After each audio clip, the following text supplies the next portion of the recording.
My story today illustrates the theory that the female of the species can, when driven to it, be deadlier than the male. It also reveals a particular aspect of the macabre that I have noted before. It often flourishes in the most unlikely setting. Jasmine Lodge was perched on a prettily wooded hillside in the south of Ireland, overlooking the roofs of a lively garrison town. The tale of two sisters, Ethel and Elsie Trevor, seems innocent enough, but their history, that of a spirited pair of husband-seekers, of their old Aunt Alicia, of the gloves, the white gloves, is still gossiped about to this day.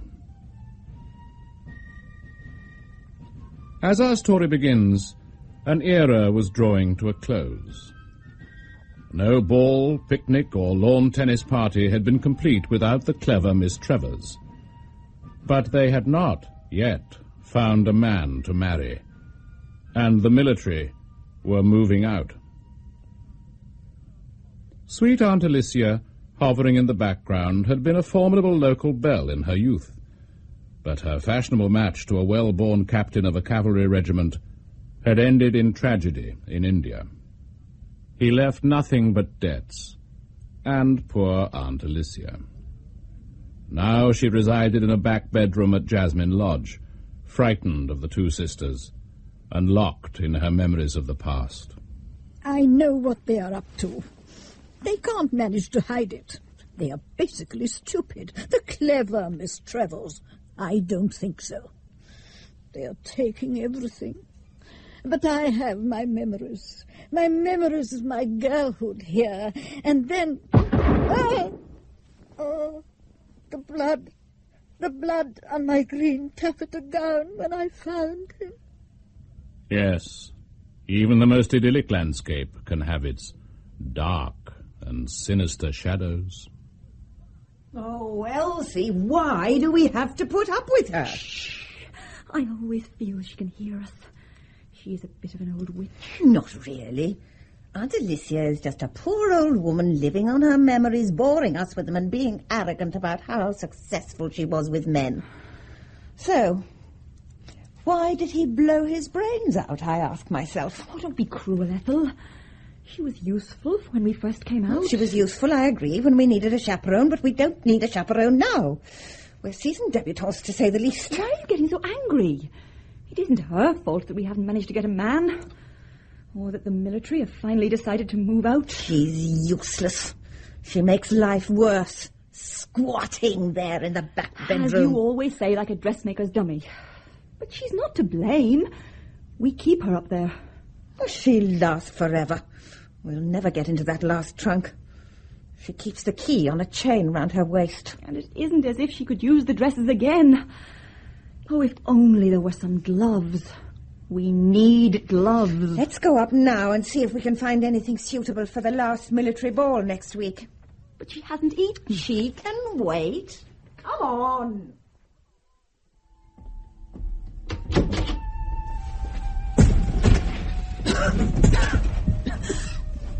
Oh, the dust. I hate it up here.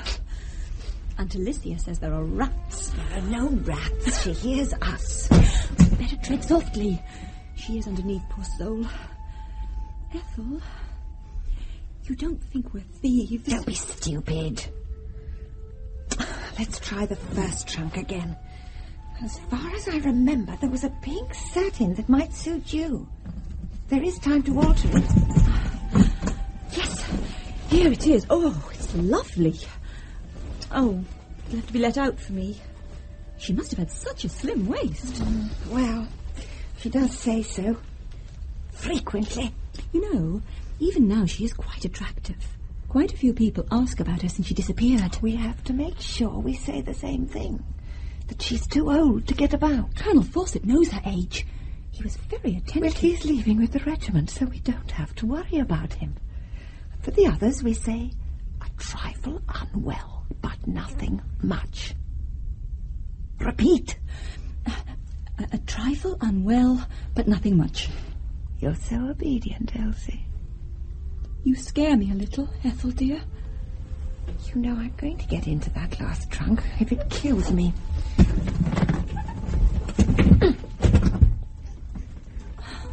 It's no use. It won't. Will not open.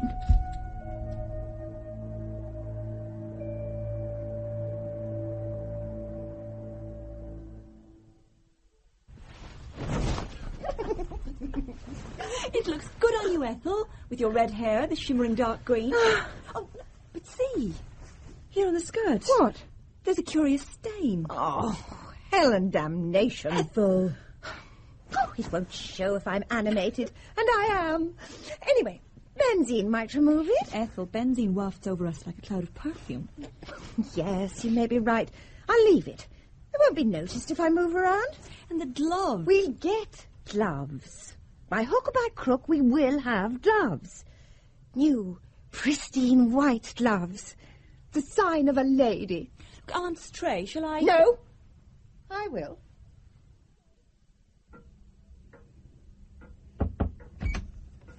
Aunt Alicia, are you awake? Of course I'm awake. I can't sleep 24 hours a day, though you seem to expect that. Nonsense, Aunt. I've come to chat to you, as I often do, and warn you. Warn me? Oh, no, don't be scared. Warn you there might be a little noise downstairs, ce soir. If you mean tonight, say so. I'd like to come down, if it is a social occasion. Ah, I'm afraid you're not up to that. You look so pale and weak. What do you expect with what you give me to eat? What is it tonight? A poached egg. Not up to much. Like me? Trouble in the kitchen, I suppose. You are not the finest employers, you and Elsie. Now, in India, we had hundreds of servants, all totally devoted to So us. you have told us many times. You've bored us for years with your tales. Why then did all this end in disaster? Your dear devoted husband shot himself, after all. At least I had a husband. Don't take that tone with me. Better try to be polite. You never know how things might turn out. We look after you very well so far. I can't eat this rubbish. Oh, rancid butter. It could get worse. I've warned you. So, it's company this evening. But the military are leaving, aren't they? That would be a great loss to you both. How do you know about that? You speak to no one? A little bird told me. They did say I was psychic. I learned a thing or two in India. Please hurry. I want to dress for the evening. In your clothes? Or mine? I told you we wouldn't touch your things. But I hear you up there, walking about. It is you. Or a rat. Why don't I see Elsie? Elsie is kinder than you. Well, Elsie doesn't like coming up. She's sensitive. Do I look so bad? Hand me a mirror. Please, let me see my face. Come and get it. Come on. Leap out of bed. Get it from me. Oh, please, I want to see my face.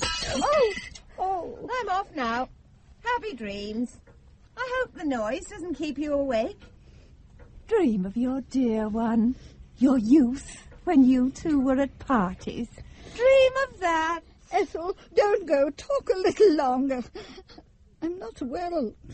I need to see a doctor. Get me a doctor, Ethel. Oh, my God. I'm a prisoner.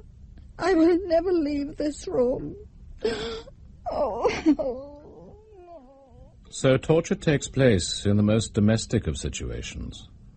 Ethel and her aunt played torturer and victim, while passive Elsie was a bystander, observing and commenting, taking no part. Then the military left, marching away with funeral beat.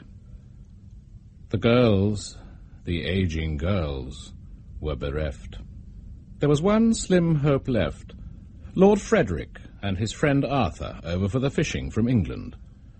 It was the final chance for Ethel and Elsie to make a fashionable marriage. Nothing must get in their way.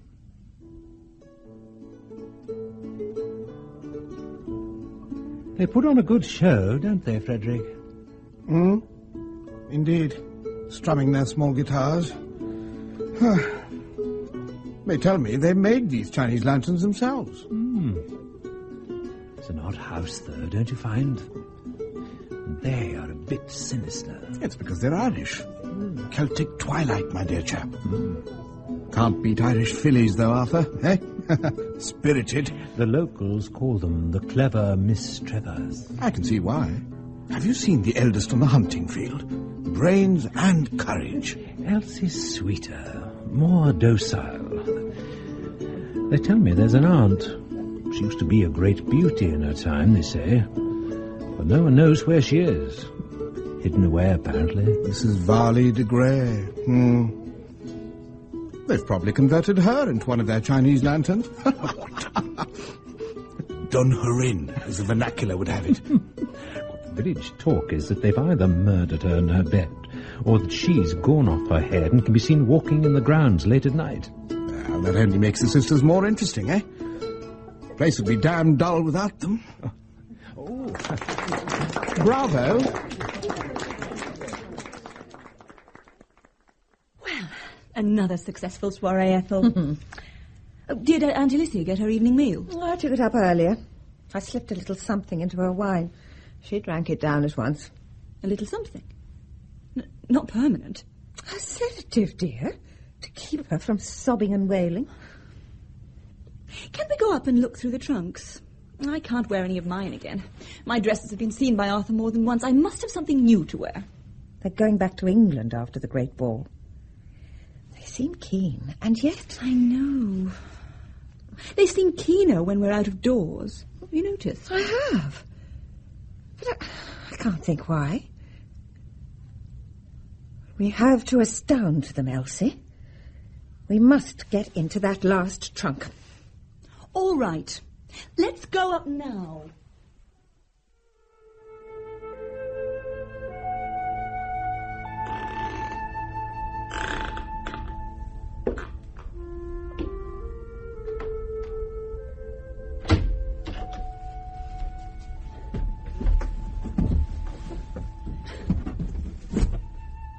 Getting to the end of the treasure trove. I'll have to force her to give me the key. But Ethel, you can't force anyone to do something against their will. Can you? There are ways, you know. Oh, maybe there will be gloves, and you won't have to do anything. Why are ours so soiled? Men's sweat. Ugh, nasty. No wonder we're always cleaning them. I'm getting worried about you, Ethel. You scare me when you're like this. It's like when you used to twist my arm and kick me and then say you hadn't done it. Look, try this on. The muslin will soften your features. We can work wonders with it. That little soiled silk bag she always keeps round her waist. I'll get it somehow. We can't lose Frederick and Arthur because of her stupidity. Forget about it now, dear. But when will we marry? I'm beginning to doubt. Leave it to me. But Ethel, don't hurt anyone. Please.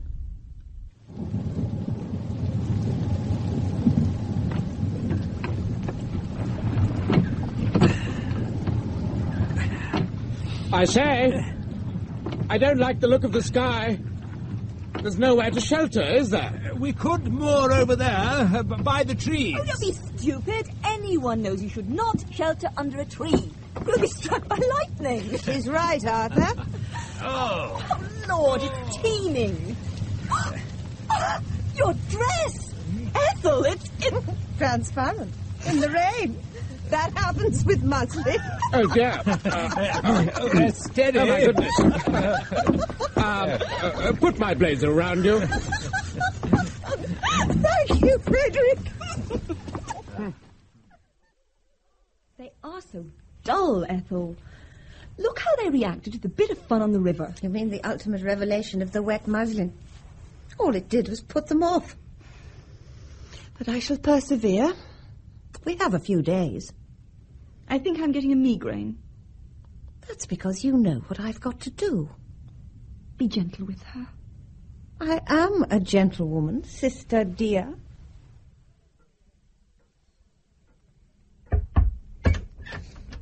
I don't know why you knock, Ethel. I am your prisoner. Ugh, it's so fusty in here. Why are you wearing a shawl over your head? I'm cold. Is it summer? Is it night? I lose track of everything up here. The drip of the rain annoys me. Monsoons in India were dreadful, but this is worse. You must be used to it by now. Of course, I imagine you miss the sun. Not just the sun. I miss people. Get me a doctor. I don't want to die up here alone. Oh, nonsense. Sit up. Take your tray from me. I'm in a hurry. Oh, you're always in a hurry. What's in the wind, eh? Why are you looking at me in that evil way? There's nothing in the wind. Elsie has retired to bed with a migraine. The question is, will you get it? Oh, drink your tea. I'll need the sugar lumps to annoy you. I could tell you a thing or two. I've had enough of your fabrications, Aunt. Fabrications? And who's been the fabricator, I'd like to ask? Who's been so nifty with the scissors and needle? Who's been going hunting in my clothes? Oh, what a fib. Those old musty, miserable bundles of things of yours. Would Elsie or I consider laying a finger on them? Oh. It's only cast-off kitchen china, Aunt. Rats in the attic. I've heard them. Rats in the attic. Where's my tea? You've had it. Oh. Now, Aunt, control yourself. Listen, you said you could tell me a thing or two. Not now. Tired. Yes. Now? There isn't much time. Ethel, don't look at me that way, please. Time went on. Lord Frederick, though forever promising, still failed to come quite within Ethel's grasp. Ground gained 1 hour seemed to be lost the next. It appeared that things went better for Ethel in the afternoons, in the open air, than at the dressier evening functions. It was when she swept down on him in full plumage that Lord Frederick seemed to contract. When they took the floor together, he held her at arm's length, with his face turned away, so that when she wished to address him, she had to shout. She told herself it must be the London style, but it piqued her nevertheless. She conjured up all her fascinations, but was something else needed to do the trick? It was then that she began to frequent her aunt. In that dank little back room, proud Ethel humbled herself to prize out the secret of how to capture the elusive male. Elsie, in mystification outside the door, heard the crazed voice of their relative rising and falling, with now and then a blood-curdling, knowing laugh. Aunt Alicia was back in her golden days. Suddenly the flow would stop and break into pleas, whimpers, jagged breathing, and the pitiful cry for a doctor. You fool of a gawk coming running to me to know how to trap a man. Wait till I show you beauty. Bring down those trunks of mine. Oh, Auntie. Bring them down, I say. I am about to dress myself up. Oh, but I cannot. They're heavy. I'm single-handed. Heavy? They came here heavy, but there have been rats in the attic. I saw you swishing down in my eau de Nil. Oh, you dreamed that. Through the crack of a door. Let me up, then. Let us go where they are and look. We shall soon see. Let's take a look at the rat's work. Calm down. Get back into bed. You're not fit. When did the doctor say so? Oh, 1 to 1, steady, I'm falling. Back to bend. I will be quits with you. Elsie, you'll be late. I'm nearly dressed for the ball. What are you doing with your head in that drawer?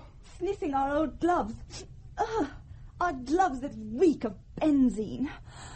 I heard something awful today, Ethel. Well, spit it out. Lord Frederick has recoiled from that smell since childhood. That's why he holds you at a distance. Gloves. I'm haunted by gloves. She was taunting me up there, Elsie, holding up her wizened arm and miming how she used to smooth her expensive white evening gloves on. The mark of a lady, she cried. Her gloves! I'll go up and ask ever so sweetly to borrow the key of her last trunk. She might do it for me. Otherwise, my dear, tonight's ball is ruined. We must have gloves. Watch the tongs. I want to crimp my hair. Don't let them overheat. Oh, be kind. Please be kind. Look, I'll follow you. Well, stay outside, then. That's an order.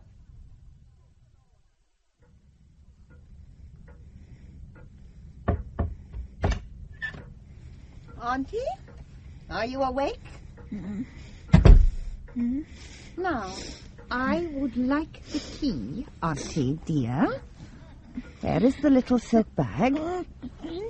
Round your waist, where it used to be. No? Have you hidden it? Tell me, or I'll shake the life out of you. Stop moaning. We want the key. Be quiet. The pillow. Under the pillow. There. And a pillow.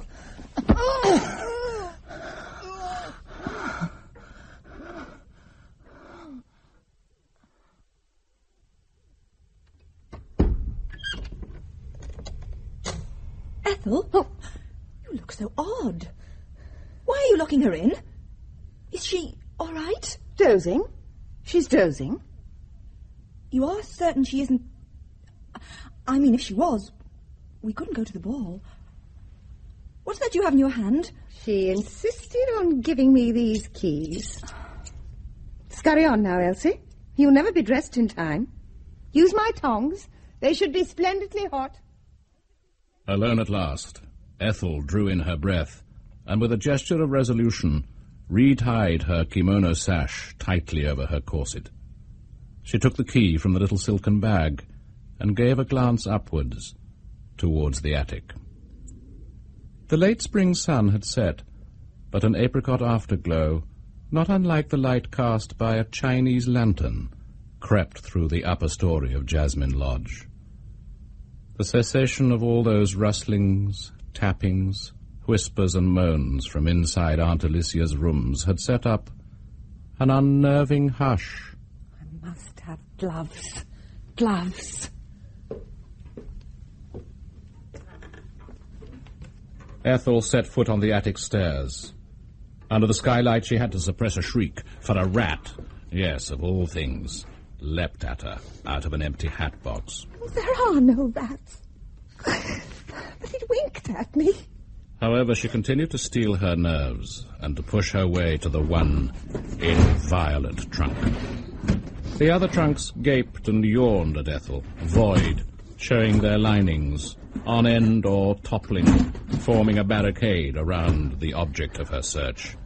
She pushed and pulled, scowling as the dust flew into her hair. Ah, there it is. Select, bridle, and on top are the initials E, V, to G. Ethel had the sensation of being watched by that pair of fixed eyes she had not stayed to close. She glanced this way, that way, backward over her shoulder. I must go on. My future is at stake. This last trunk had two neat brass locks along the front of the lid.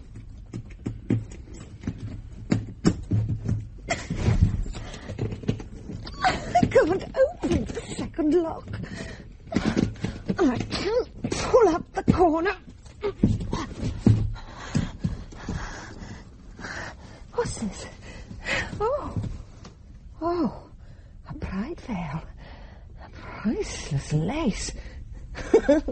It's resisting me. Oh, I'll try. Oh.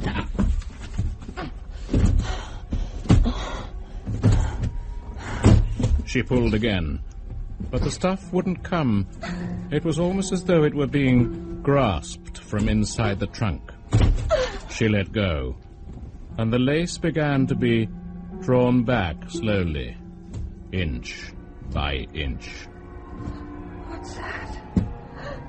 The fingertip of a white glove. It's coming out. Oh, no. It's gone. I'm going to faint. The trunk is moving. It's opening. Without me unlocking it. As the lid rose slowly of its own accord, Ethel should have fled. But oh, how she craved what lay there exposed. Layer upon layer in transparent paper, of elbow length, magnolia pure, white gloves, bedded in the folds of the veil. Gloves. The beautiful gloves. Lord Brett, you are within my grasp. Down on her knees again, breathless with lust and joy, Ethel flung herself forward onto that sea of kid, scrabbling, seizing. The glove she had seen before was now, however, readier for its purpose. At first it merely pounced after her fingers as though making mock of their greedy course. But the hand within it was all the time filling up. With one snowy flash through the dusk, the glove clutched Ethel's hair, tangling itself in her black curls, dragging her head down. I will be quits with you. It was a marvel that anything so dainty should be so strong. So great, so convulsive was the swell of the force that during the strangling of Ethel, the seams of the glove split.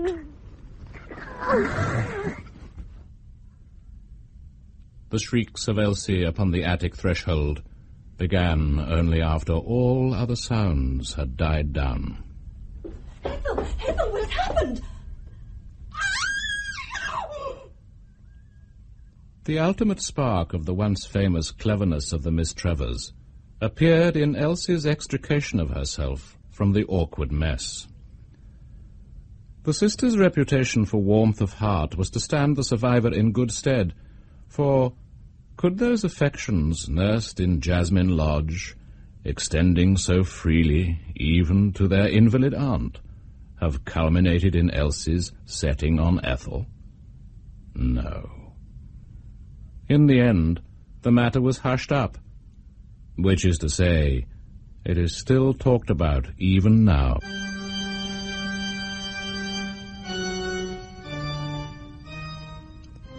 Ethel Trevor and Mrs. Varley de Grey were buried in the same grave, as everyone understood they would have wished. What conversation took place under the earth, one does not know. Helping to tell the tale for you this week were Marjorie Westbury as Mrs. Varley de Grey, Kate Binchy as Ethel Trevor, Felicity Hayes McCoy as Elsie Trevor, Madhav Sharma as Lord Frederick, Joe Dunlop as Arthur, and the guitarist was Peter Bond. Hand in Glove was written by Elizabeth Bowen and adapted by Elizabeth Troop. The director was Peter Fozzard.